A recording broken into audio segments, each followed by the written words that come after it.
Hi, and welcome to Experience Points by University XP. On Experience Points, we explore different ways we can learn from games. I'm your host, Dave Ang from Games-Based Learning by University XP. Find out more by going to universityxp.com. On today's episode, we'll answer the question, what is intrinsic motivation? We don't need to be reminded to play games. We play games because we want to. We're motivated to play because we're attracted to them. We want to play games for the experience, the escape, and for the fun. So, what is that drive that makes us play games? What is that motivation? The best games are driven by intrinsic motivation. This means that we play games for the fun of it. We don't play games to earn money. We play games because deep down, we're internally motivated to do so. This episode defines intrinsic motivation with some examples. This is contrasted with extrinsic motivation, our desire to participate for some sort of external benefit. Both intrinsic motivation and extrinsic motivation will be compared to one another. Intrinsic motivation in games is highly influenced by social pressures. These social pressures also manifest themselves in the workplace and through education. Intrinsic motivation will be addressed through games-based learning, as well as how the designer can create games that best emphasize this powerful form of motivation.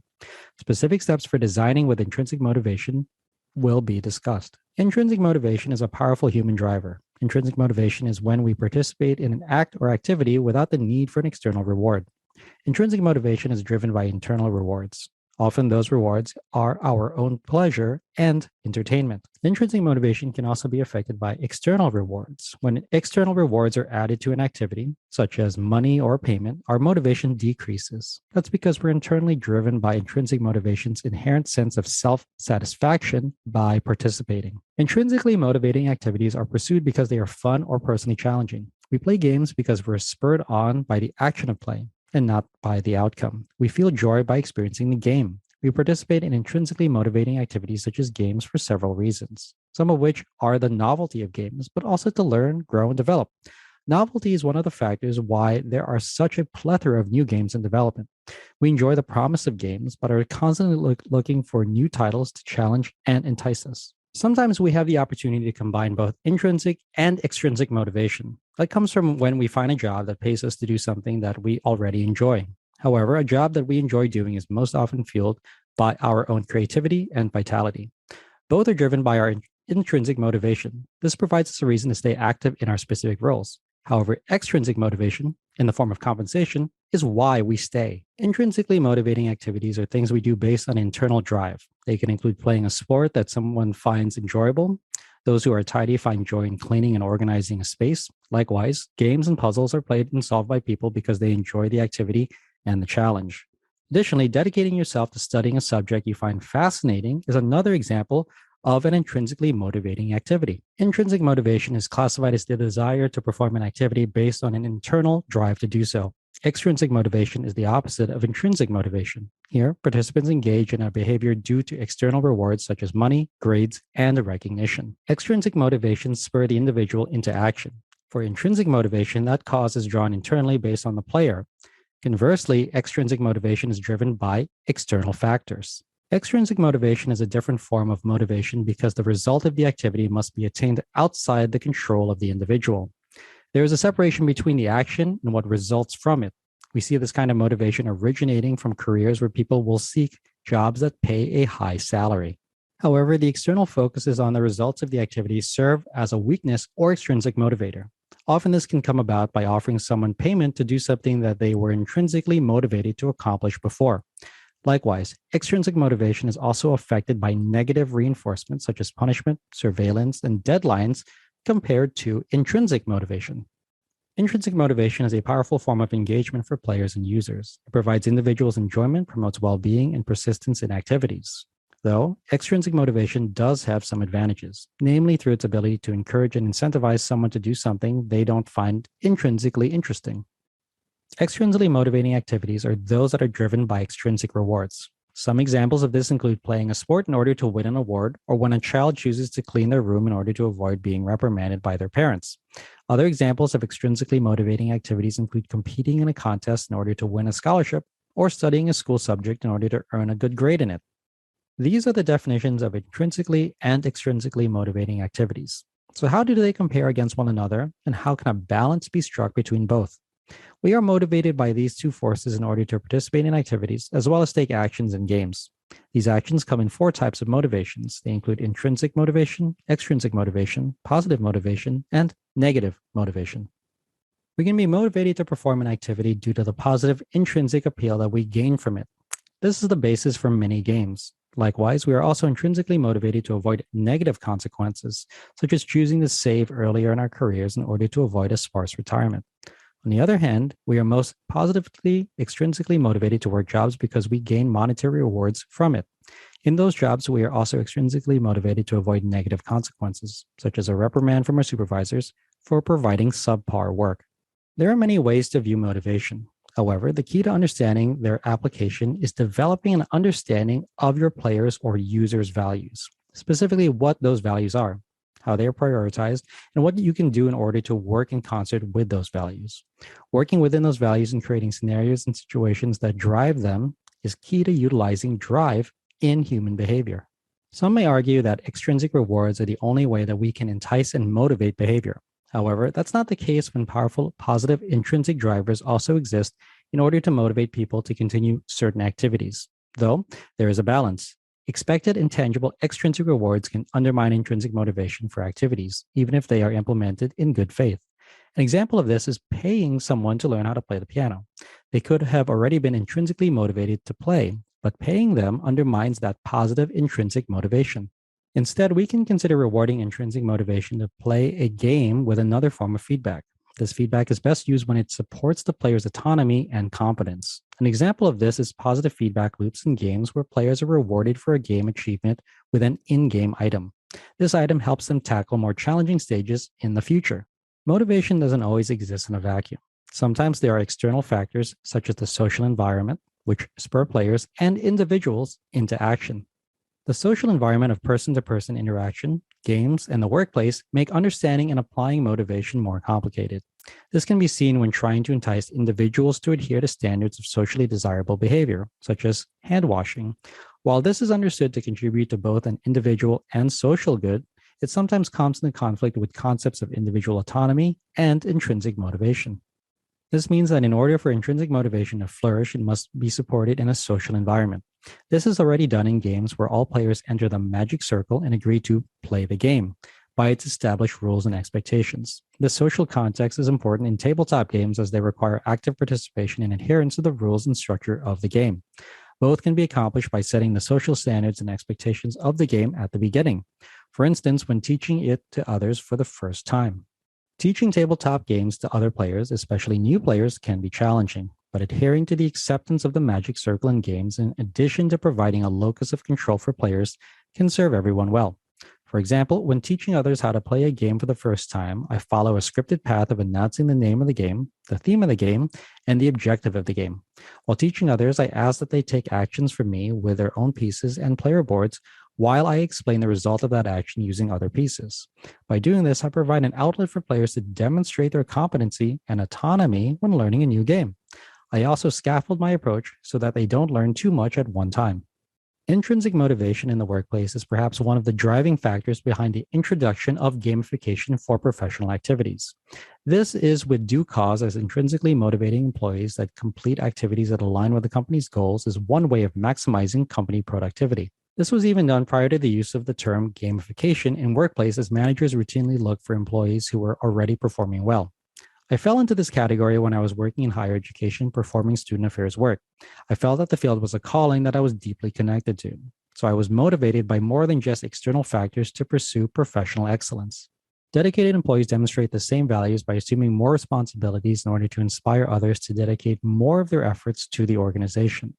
These are perhaps the most effective employees, as they are considered an invaluable member for contributing more to the company regardless of any additional financial rewards.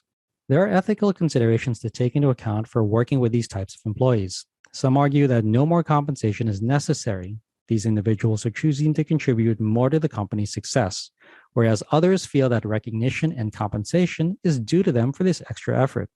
Neither side is completely right or wrong. However, management should closely examine employees' behaviors in order to determine the best course of action given their performance and the company's goals. Often, grand gestures and/or small actions or tokens of gratitude are welcome reminders of work done above and beyond the call of duty. Likewise, intrinsic motivation in education is examined as closely as its role in the workplace. Sometimes this work is reduced down to examining only student engagement as part of the learning process. However, this is not the only application of intrinsic motivation for student learning. Instead, student engagement should be examined as a reflection of the kinds of intrinsically motivating activities in a class. Feelings of pleasure and fulfillment increase as students' intrinsic motivation increases. This means that emphasizing activities that provide outlets to demonstrate their autonomy in the course, relatedness with course material, and competency with concepts should be prioritized. This can be accomplished in remote and online learning environments where instructional video can be paired with experiential and engaging activities. These activities provide students with the opportunity to demonstrate competency. Doing this provides an opportunity to increase students' intrinsic motivation and achievement. Alternatively, regularly thanking learners for attending, participating, and engaging goes far in driving their intrinsic motivation to continue. Games are a medium ripe for intrinsic motivation. People play games to enjoy themselves, to have a good time, and have fun. Those are all things that can be capitalized on in games-based learning by utilizing intrinsic motivation. Findings have indicated the positive effects between intrinsic motivation and learning performance, meaning that students who are intrinsically motivated to continue and pursue educationally meaningful activities are rewarded with positive effects. This is most closely related to students' application of self-determination theory in games. When students are able to display competence in a game autonomously and related to course learning outcomes, they achieve educational outcomes more successfully compared to peers who have not.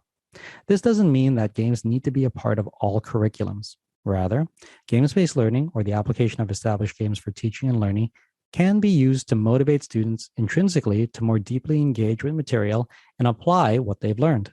However, games have earned the spotlight for more research focus rather than intrinsic motivation. While intrinsic motivation is often a part of games-based learning, a greater focus on why students participate in these fulfilling and intrinsically motivated activities requires more study. Designing games can be boiled down into designing intrinsically fun and motivating activities, but it's often a challenge for designers to create rewards that lead to this feedback loop. Often, one of the first ways to achieve this is to maintain the focus and interest of players. Players who are uninterested in playing a game are no longer motivated by it. This requires that designers more closely align players' internal drives with what gives them the most satisfaction. This can be most easily accomplished through the lens from which players view different activities and outcomes within a game. If a game's mechanics rewards players intrinsically, then they will continue to play. This can often be done from the beginning of a game by providing a very small but positive feedback loop. For example, selecting a jewel in Bejeweled. Gradually, those individual actions build onto more complex chain reactions, which further emphasize players' motivations. This is important to establish early in the game. Further states of player engagement and activity should ideally put players into a flow state. This state is a highly productive one in which students, employees, and players perform at the top of their abilities. This flow state has been used in gamification applications in which motivation is kept high by building on the core loops of past game activities. Doing so provides novelty to players while also sustaining their motivation over the long term. Intrinsic motivation is a key and critical area of player motivation and engagement in games. This type of motivation can be applied widely in games, gamification, and games-based learning, in the workplace, as well as in the classroom. No matter what method you choose for your application of intrinsic motivation, you should rely on the principles of self-determination theory. This is the theory that emphasizes competency, the ability to accomplish something in the game, autonomy, the ability to do so without outside help, and relevance, the effect that your actions have on the rest of the environment. Because of this, you can count on individuals to pursue goals when there is some sort of meaning attached to them. This can be applied in the workplace by aligning individual goals with company goals. In the classroom, this can be accomplished by helping students apply learning outside of the academic environment. In addition, designers should provide goals from which their accomplishment is uncertain. This uncertainty provides a state of awareness in which players are engaged in order to resolve their uncertainty. Think about players waiting with anticipation as dice rolls are resolved at a craps table. Feedback should also be provided to players in order to determine and adjust their actions in order to better accomplish their personal and game-related goals. In the classroom and workplace, this feedback could directly address the player's self-esteem. Control should also be provided to players. While there is a structure to onboarding and orientation for new activities and games, it's important to provide the player the agency to choose their own path and decisions they can make within the game. Many believe that all games are competitive by nature, but structuring games in which win conditions are achieved cooperatively emphasizes the socialized nature of intrinsic motivation. Here, players participate and work with others in order to accomplish something that they could not accomplish individually. Curiosity and the need to discover and resolve uncertain situations also sparks intrinsic motivation in players. Designers should provide moments where content, decisions, and narratives are revealed as players become more engrossed and engaged in the game. Doing so intrinsically motivates players to continue playing to see these uncertain conditions to resolution. Finally, recognition is an important part of the socialized aspect of intrinsic motivation. Recognizing people for their achievements within a gamified system helps to emphasize their continued engagement and play. This episode defined intrinsic motivation and provided examples and uses of it. Intrinsic motivation is contrasted with extrinsic motivation in our desire to do things for an external benefit. Both intrinsic motivation and extrinsic motivation were compared to one another. Intrinsic motivation in games is influenced highly by social pressures that manifest themselves in the workplace and in the classroom. Intrinsic motivation was also addressed through games-based learning. Strategies were offered for how designers can create games that best emphasize this powerful human driver. Finally, specific steps for designing with intrinsic motivation in mind were discussed. Again, I'm your host, Dave Ang from Games-Based Learning by University XP. On Experience Points, we explore different ways we can learn from games. If you like this episode, please consider commenting, sharing, and subscribing. Subscribing is absolutely free and ensures that you'll get the next episode of Experience Points delivered directly to you. I'd also love it if you took some time to rate the show. I live to lift others with learning, so if you found this episode useful, consider sharing it with someone who could also benefit. Also, make sure to visit University XP online at universityxp.com. University XP is also on Twitter at university_XP and on Facebook and LinkedIn as University XP. Also, feel free to email me anytime. My email address is dave@universityxp.com. Game on.